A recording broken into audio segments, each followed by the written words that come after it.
Hey everyone, this is Katy, one of the naturalists out at Hartman. So we are here standing in an area kind of off the ski trail, if you know where that is. Also the bike trail, which is behind us. If you see anyone riding their bike, they're on the bike trail.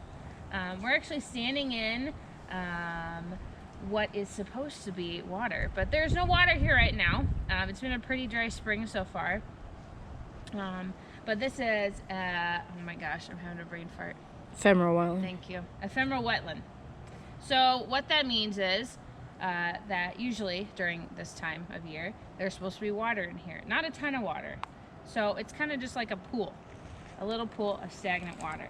And it'll only last for a little bit of time. So those occur usually after the thaw. So when all the snow kind of melts is when water sits in here, and that is perfect time for amphibians to start to lay their eggs. Another way they also happen, especially around here for us, is flooding. So when floodwater moves in, it hangs out and then it recedes back. So those are two ways. Most of the time though, it's due to snow melt in the winter and into spring. So this is what they look like without said water in them. All right, this is the other Katy. We're in a different, slightly different part of Hartman. So we're right off the Lakes Trail, if you've ever been there. This area is excellent for ephemeral wetlands, or another name, they're also called vernal pools. So if you've ever heard that term before, it means basically the same thing. So these little pockets of water, and in this case, they're in woodlands. We have trees and lots of things, but we also have lots of undergrowth. So we're not quite a forest, more a woodland, because we get more light down in it. And so that makes an excellent spot for vernal pools. So as you can tell behind me, there's trees down, there's sticks in the water, all this stuff that's like green and looks like kind of gross, but it's floating on the top. That's duckweed. It's actually the smallest vascular plant in the world we have right here in Hartman in the Cedar Valley, which is pretty cool. So it's called duckweed. They've seen the little roots, pretty adorable. And it's a really important source of food for things that live or utilize these vernal pools. So Katy talked a little bit about what they look dry. This is what they look like wet. So they're really important, these areas, for reproduction. Mainly because, as you can tell, they've got this muddy edge, and there's lots of moisture that kind of gets held down here, and so it's excellent for salamander and frogs, toads, amphibian reproduction right down in here. So especially salamanders, because salamanders have really specific reproduction needs, and so that's why these are really great, because they live underground most of the time, and then they come up and they do a little dating, a little whatever, and then all of a sudden we got babies, or we hope to have babies. So they lay eggs, and then the larvae come out of that, or in the case of salamander, they call them larval salamanders. I think they look like little dragons because their gills are on the back. It's pretty awesome. And then they all then metamorphose into their adult stage. And then obviously frogs, most people know that. You know, we go from the egg to the tadpole, lots of stages in between, and then we get to our adult stage. So, and some of the things we've released this week as far as activities go will have the life cycle included. But yeah, so these are super useful for amphibians, but also they're really important for other animals such as wood ducks and other bird species, because of course they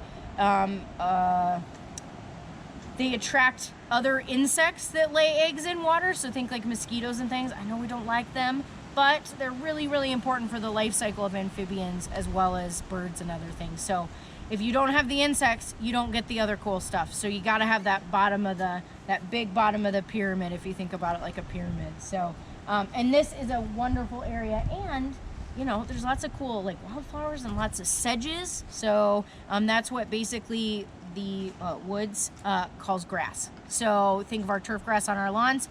In the woods, the grass in there that natively grows is called sedge. So, and they have triangular shaped stems. Sedges have edges, if you remember that.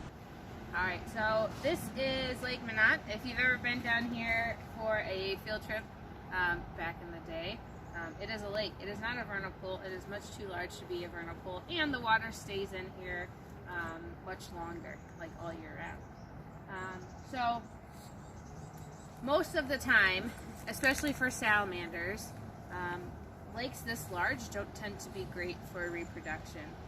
A couple of reasons, especially on this lake, it's pretty evident. There's not a lot of vegetation along the edge. So salamanders especially, and frogs and toads also, they really like to kind of lay their eggs where there's lots more vegetation. Helps protect the eggs, kind of keep them safe. And some species lay their eggs that kind of stick to the vegetation too on the sides. This lake doesn't really have any of that. So especially for salamanders, it wouldn't be great.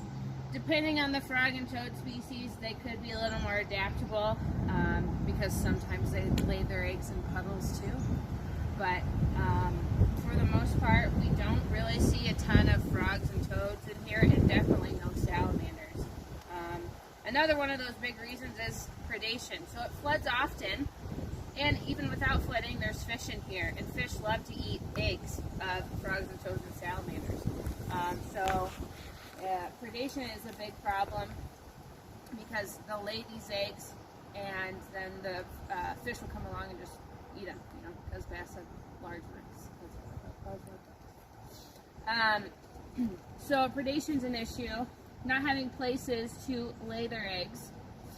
And then, there's flooding that we have problems with, and then the soil. So frogs and toads, salamanders, amphibians, and they have that beautiful, lovely skin. So they intake a lot of the nutrients around them. So if there is a change in water quality or even in soil quality, they could be really affected by that and result in sometimes genetic deformities down the road, or even they can just end up, unfortunately, dying in large amounts too.